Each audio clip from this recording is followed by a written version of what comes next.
ഈ ചിത്രത്തിൻ്റെ ഒരു ഹൈലൈറ്റ് ഒരു പക്ഷേ അതിൻ്റെ വിഷ്വൽ ഇഫക്ട്സ് ആയിരിക്കാം. അപ്പോൾ അതിൻ്റെ മാജിക്, അതിൻ്റെ പിന്നിലെ മാജിക് അത് അഗെയിൻ എഴുതിയ സമയത്ത് തന്നെ ഒരു പ്രീ വിഷ്വലൈസേഷൻ എന്ന് പറയുന്ന ഒരു പ്രോസസ്സ് ഞങ്ങൾ ചെയ്തിട്ടുണ്ടായിരുന്നു. കാരണം ഈ സിനിമയിൽ ഏകദേശം ഒരു 5 മേജർ VFX സീക്വൻസസ് ഉണ്ടായിരുന്നു. അപ്പം ഇത് രണ്ട് ടാസ്കുകളാണ് ആദ്യം വന്നത്. ഒന്ന്, നമ്മളൊരു ചെറിയ ഫിലിമാണ് എസെൻഷ്യലി, അപ്പം നമുക്ക് ഒരുപാട് പണം ചിലവഴിക്കാനില്ല. 2, ഇത് മലയാളത്തിലെ അല്ലെങ്കിൽ ഇതിപ്പം ഇന്ത്യയിലാണെങ്കിൽ ഇത് എവിടെ ചെന്നാൽ ഈ വിഷ്വൽ എഫക്ട്സ് ചെയ്യാൻ പറ്റും എന്നൊരു ചോദ്യമാണ്. അപ്പം ഞങ്ങൾക്ക് ബിക്കോസ് ഞങ്ങളുടെ ബാനർ മിനിസ്ട്രി ഓഫ് മൂവീസിന് ഫിലിം പോസ്റ്റ് പ്രൊഡക്ഷനിലേക്കൊരു സീരിയസ് വേർട്ടിക്കൽ ഞങ്ങൾ already we have a venture. കൊച്ചിയിൽ ഞങ്ങൾക്കൊരു സക്സസ്ഫുൾ ഫിലിം സ്റ്റുഡിയോ ഒക്കെ ഉള്ളതുകൊണ്ട് ഞങ്ങൾ അവിടെ നിന്ന് ഞങ്ങൾ സോഴ്സ് ചെയ്ത ഒരു 2 ടീം ഓഫ് ടെക്നീഷ്യൻസ്, കേരളത്തിൽ തന്നെ ഒരു ടീം ട്രിവാൻഡ്രത്തും ഒരു ടീം എറണാകുളത്തുമുള്ള, പക്ഷേ പുറത്ത് മേജർ ഹോളിവുഡ് സ്റ്റുഡിയോസിലും അല്ലെങ്കിൽ ഇന്ത്യയിലെ മേജർ സ്റ്റുഡിയോസിലും വർക്ക് എക്സ്പീരിയൻസ് ഉള്ള ഒരു ട്രാൻസ്ഫോമേഴ്സിൻ്റെ ലേറ്റസ്റ്റ് എഡിഷനിലെ ഒരു സീക്വൻസ് ചെയ്തത് ഈ ട്രിവാൻഡ്രത്തുള്ള ടീമാണ്. അപ്പം അത്രയും എക്സ്പീരിയൻസ് ഉള്ള ടീംസ് ട്രിവാൻഡ്രത്ത് അവരെ വീടുകളിൽ ഇരുന്നിട്ട് ആരും അറിയാതെ ജോലി ചെയ്യാണ്. അപ്പം ഞങ്ങൾ ഇവരെയൊക്കെ ചെന്ന് കണ്ട് അവർക്ക് ഈ സ്പെക്ക് കൊടുത്ത് അവർക്ക് തന്നെ ആദ്യം കോൺഫിഡൻസ് ഇല്ലായിരുന്നു, ഇതൊക്കെ നമുക്ക് ഇവിടെ ചെയ്യാൻ പറ്റും, ഒരുപാട് പൈസയാവും. ഒരുപാട് പൈസ ഞങ്ങളുടെ ഇല്ല ഫസ്റ്റ് ഓഫ് ഓൾ. അപ്പം നിങ്ങൾക്ക് ചെയ്യാൻ പറ്റുമോ? അത് ചെയ്യാൻ പറ്റും സാർ, പക്ഷേ ടൈം വേണം. ഞാൻ ടൈം എടുത്തോളൂ, ഞങ്ങൾക്ക് തരാൻ ഒരുപാട് പണം ഇല്ലെങ്കിൽ ഞങ്ങൾക്ക് ഒരുപാട് സമയം തരാനുണ്ട്, നിങ്ങളത് ചെയ്തോളൂ എന്ന് പറഞ്ഞ് ഒരുപാട് കറക്ഷൻസും ഒരുപാട് റെൻഡറിങ് ഒരുപാട് സ്പെക്ക് കൂടുതൽ ലൊക്കേഷനിൽ വെച്ച് തന്നെ. കാരണം ഇതിലൊരു മേജർ സീക്വൻസ് ഒരു 2 ഫൈറ്റ് സീക്വൻസസ് അതിൻ്റെ ഒരു 80% CG ആണ്. പക്ഷേ ഇന്ന് അത് തിയേറ്ററിൽ കണ്ടു കഴിഞ്ഞാൽ അത്രയും CG അതിനകത്തുണ്ട്, അല്ലെങ്കിൽ അത്രയും റീകൺസ്ട്രക്റ്റഡ് ആണ് ആ സീൻ എന്നുള്ളത് ഒരു നോർമൽ വ്യൂവറിന് മനസ്സിലാകുന്നേ ഇല്ല. അപ്പം അത്രയും നാച്ചുറലായിട്ട് തന്നെ ആ സീക്വൻസിൽ ചെയ്യാൻ പറ്റി. അപ്പോൾ ഒരുപാട് എലമെൻറ്റ്സ് ഞങ്ങൾ പോസ്റ്റ് പ്രൊഡക്ഷനിൽ ആഡ് ചെയ്യാൻ പറ്റി. കാരണം എന്ന് വെച്ചാൽ ഇതിന് ഡയറക്ടർക്ക് വേണ്ടിയിരുന്ന ചില സ്പെഷ്യൽ സാധനങ്ങളുണ്ട്. അപ്പം അത് ലൊക്കേഷൻസ് നോക്കിയപ്പോഴേക്കും അതേപോലെയുള്ള ലൊക്കേഷൻസ് കാണാൻ പറ്റുന്നില്ല. ഞങ്ങളൊരു ഏകദേശം 2 മാസക്കാലം ഞങ്ങൾ കേരളത്തിലെ പല പോയിന്റ്സും ഞങ്ങൾ ലൊക്കേഷൻ ഹണ്ട് ചെയ്തു, പക്ഷേ അദ്ദേഹത്തിൻ്റെ മനസ്സിലുള്ള ആ സ്ഥലം കിട്ടുന്നില്ല. ഫൈനലി ഞങ്ങൾ അങ്ങനെ ഒരു കാര്യം ചെയ്യാം, അതിനോട് ഏറ്റവും ചേർന്ന് നിൽക്കുന്ന ലൊക്കേഷനിൽ നമുക്ക് ബാക്കി VFXൻ്റെ സപ്പോർട്ട് കൊണ്ടുവരാം. അങ്ങനെയാണ് ആ ഒരു വെഞ്ചറിലൂടെ ഇറങ്ങി തിരിച്ചത്. പക്ഷേ ലക്കിലി നമുക്ക് ഇതുപോലൊരു വളരെ ഇൻസ്പയറിംഗ് ആയിട്ടുള്ള ഒരു 2 ടീം ഓഫ് ടെക്നീഷ്യൻസ് കിട്ടി. കാരണം പടത്തിലെ ഏകദേശം ഒരു 20 മിനിറ്റ്സ് VFX ഉണ്ട്. അത് ബിറ്റ്വീൻ ദീസ് 2 ടീംസാണ് ഞങ്ങൾ ഡിവൈഡ് ചെയ്തത്. അവർക്കും ഏകദേശം ഒരു 6 മാസക്കാലം എടുത്തു അത് പൂർത്തീകരിക്കാനാണ്. അപ്പം ഇന്നത് സ്ക്രീനിൽ കണ്ടിട്ട് എല്ലാവരും അത് നന്നായിട്ടുണ്ടെന്ന് പറയുമ്പോൾ ഒരു സന്തോഷം ചരിതാർത്ഥ്യമുണ്ട്.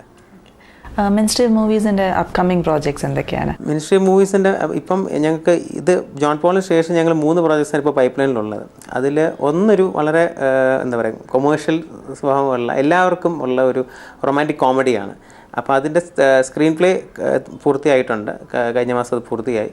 ഇനിയിപ്പോൾ അതിൻ്റെ ബാക്കി കാസ്റ്റിങ്ങും ഓഡിഷൻസും ആ ഒരു പ്രോസസ്സിലൂടെ പോകാൻ, അത് ഏർലി 2015 ഫ്ലോസിലേക്ക് പോകാനുള്ള പ്രൊഡക്ഷനിലോട്ട് പോകാനായിട്ടാണ്.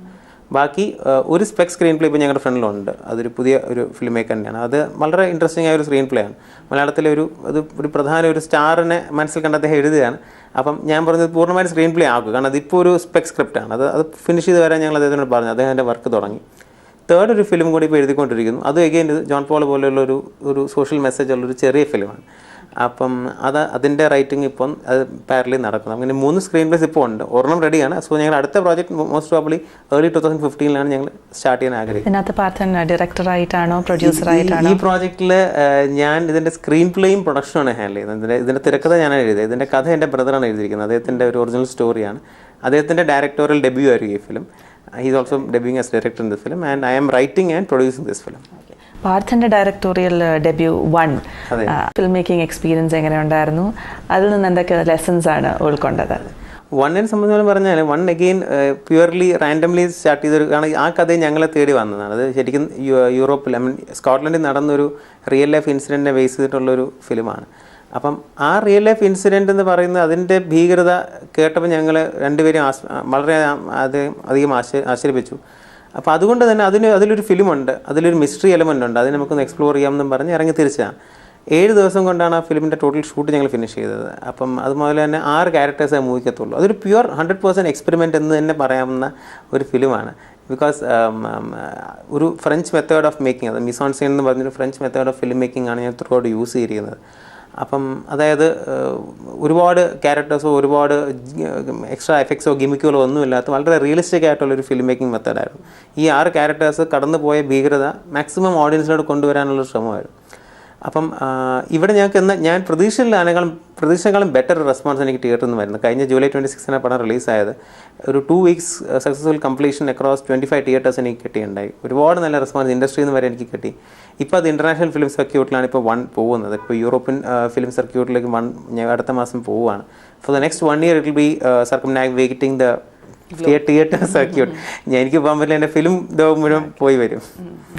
ഓക്കെ, ഇപ്പോഴത്തെ ഈ സാറ്റലൈറ്റ് റൈറ്റ്സിൻ്റെ പെർച്ചേസും സെയിലും ഒക്കെ വരുന്ന ഈ മാറ്റങ്ങൾ കാരണം എത്രമാത്രം കമേഴ്ഷ്യലി വയബിൾ ആണ് ഇന്നൊരു സിനിമ പ്രൊഡ്യൂസ് ചെയ്യുക? കൊമേഴ്ഷ്യൽ വയബിലിറ്റി ഡെഫിനറ്റ്ലി ഒരു സംശയം തന്നെയാണ്. ബിക്കോസ് ഈ സാറ്റലൈറ്റ് റൈറ്റ് എന്ന് പറയുന്നത് ഇപ്പം കഴിഞ്ഞ കുറച്ച് മാസങ്ങളാണ് അതിൽ കുറേ മാറ്റങ്ങൾ ചാനൽസ് വരുത്തിയിട്ടുണ്ട്. അതായത് ഒരു രീതി നല്ലത് തന്നെയാണെന്ന് ഞാൻ പറയുന്നത്. ബിക്കോസ് ഒരു ഫിലിം പ്രൊഡ്യൂസ് ചെയ്യുമ്പോൾ അതിലൊരു ഇൻഹെറൻറ്റ് എലമെൻറ്റ് ഓഫ് റിസ്ക് ഉണ്ട്. ഈ സാറ്റലൈറ്റ് റൈറ്റ്സ് എന്ന് പറയുന്നത് അതിനെ 1% വരെ അതിനെ കവർ ചെയ്യും. അത് പ്രൊഡ്യൂസർക്ക് വലിയൊരു സമാധാനമാണ്. പക്ഷെ ബാക്കി ഈ ഒരു റിസ്ക് എലമെൻറ്റ്, ഇപ്പം അതിൻ്റെ മേ ബി അതിനൊരു ദൂഷ്യവശം എന്ന് പറഞ്ഞാൽ മേ ബി റിസ്ക് എലമെൻറ്റ് ഇല്ലാതെ സിനിമകൾ വന്നപ്പോഴേക്കും അതിൻ്റെ ക്വാളിറ്റിയിൽ ഡെഫിനറ്റ്ലി ഒരു ഡയലൂഷൻ വന്നു.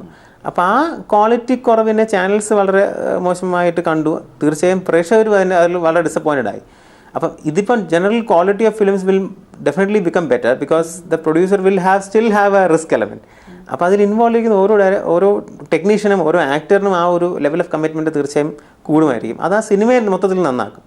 പക്ഷേ ആസ് എ പ്രൊഡ്യൂസർ എനിക്ക് എൻ്റെ റിസ്ക് കവർ ചെയ്യുന്ന സന്തോഷമുള്ള കാര്യം തന്നെയാണ്. പക്ഷേ എന്നിരുന്നാലും ഒരു നല്ല മെസ്സേജ് നമുക്ക് സിനിമ എന്ന് പറയുന്നതിൻ്റെ അതൊരു ബിസിനസ് തന്നെയാണ്. പക്ഷേ സെയിം ടൈം അതിൻ്റെ ഒരു ആർട്ട് എലമെൻറ്റും ഉണ്ട്, അതിലൊരു സോഷ്യൽ കമ്മിറ്റ്മെൻറ്റും തീർച്ചയായിട്ടും ഉണ്ട്. അപ്പം as a producer and as a filmmaker, I should be balancing between these. Cinema is a business and I should make my money, but or at least I should make my investment safe. ഒരുപാട് പണം ഉണ്ടാക്കാൻ ഞാൻ ആഗ്രഹിക്കുന്നില്ല, because എനിക്ക് മറ്റ് വരുമാന മാർഗ്ഗമുണ്ട്, അതുകൊണ്ടായിരിക്കും. പക്ഷേ സിനിമ എടുക്കുമ്പോൾ അതിൽ എനിക്ക് 100% ആർട്ടിസ്റ്റിക് കമ്മിറ്റ്മെൻറ്റും വേണം. 100% എൻ്റെ ഇൻവെസ്റ്റ്മെൻറ്റ് സേഫ് ആക്കാനുള്ള ഒരു റിട്ടേൺസ് എനിക്ക് കിട്ടിയാൽ സന്തോഷം. പാർത്ഥനെ പോലെ ഒരുപാട് യൂത്ത് ഉണ്ട് who are very very passionate about cinema. അവരോടൊക്കെ എന്താണ് പറയാനുള്ളത്? ഞാനത് ചോദിക്കാൻ കാര്യം, ഒരു 1000 പേര് വീഴുമ്പോഴാണ് ഒരാൾ എഴുന്നേറ്റ് നിൽക്കുന്നത്. ആ ഒരു കോണ്ടെക്സ്റ്റിൽ എന്താണ് അവരോട് പറയാനുള്ളത്? അതായത് ബേസിക്കലി നിങ്ങൾക്കൊരു കഥ, എല്ലാവർക്കും ഒരു കഥ പറയാനുണ്ട്. ഒരു കഥ പറയാനില്ലാത്ത ആരുമില്ല. Everyone has a film, a story to tell. അപ്പോൾ ആ കഥ എത്ര നല്ലതെന്നോ മോശമെന്നോ നിങ്ങൾക്കൊരു വിചാരമുണ്ടെങ്കിലും അതിനെ എഴുതുക. വാട്ട് എവർ ഇറ്റ് ഈസ്, അതിന് നിങ്ങളിത് എഴുതുകയോ അല്ലെങ്കിൽ അതിനെ എങ്ങനെയാണെന്ന് വെച്ചാൽ നറേറ്റ് ചെയ്യാനുള്ള രൂപത്തിലാക്കുക. കാരണം ഈ പറയുന്ന നമ്മൾ ഇപ്പം ഇന്നീ ലോകത്തുള്ള എല്ലാ വലിയ ഫിലിം മേക്കേഴ്സ് ഇതുപോലെ ഒരിക്കൽ ഡ്രീം ചെയ്ത ആളുകൾ തന്നെയാണ്. അപ്പോൾ അവർക്ക് എൻ്റെ കഥ നല്ലതാണ്, അത് എനിക്ക് പറയാൻ പറ്റും എന്നുള്ളൊരു കോൺഫിഡൻസ് കാണിച്ചതുകൊണ്ടാണ് ഇന്ന് ഈ ഫിലിംസ് നമുക്കെല്ലാം ഉള്ളത്. So for every one out there who wants to make a film, just go out and make a film. Technology എന്ന് പറയുന്നത് ഇപ്പോൾ വളരെ ആക്സസിബിൾ ആണ്. ഒരു ഫിലിം ചെയ്യാൻ പണ്ടത്തെ പോലെ വലിയ കോസ്റ്റ്ലി ഫിലിം ക്യാമറാസോ എക്യുപ്മെൻറ്റോ ഒന്നും ലക്കിലി ഇപ്പം വേണ്ട. നമുക്ക് ആക്സസിബിൾ ആയിട്ടുള്ള ഒരുപാട് മീഡിയം ഇപ്പോൾ ഉണ്ട്. അപ്പം film making has become very cost effective. അതൊരു വലിയൊരു കാര്യമാണ് ഇൻ ടേംസ്. പിന്നെ ആക്ടേഴ്സിനും നമുക്ക് അവൈലബിൾ ആയിട്ടുള്ള റിസോഴ്സസ് ഉപയോഗിച്ച് നമുക്കൊരു കഥ പറയാൻ സാധിക്കുന്നതാണ് ഏറ്റവും നല്ലത്. ബിക്കോസ് നമ്മുടെ കഥയ്ക്കൊരു കാമ്പുണ്ടെങ്കിൽ ഡെഫിനറ്റ്ലി ആളുകൾ അതിനെ അക്സെപ്റ്റ് ചെയ്യും. പിന്നെ ആ സ്റ്റെപ്പിൽ നിന്നാണ് നമ്മൾ അടുത്ത സ്റ്റെപ്പിലോട്ട് പോകുന്നത്. So to begin with, tell your story in whatever little humble ways possible. Tell your story. Thank you very much, Parthan, for your time. Thank you and all the best.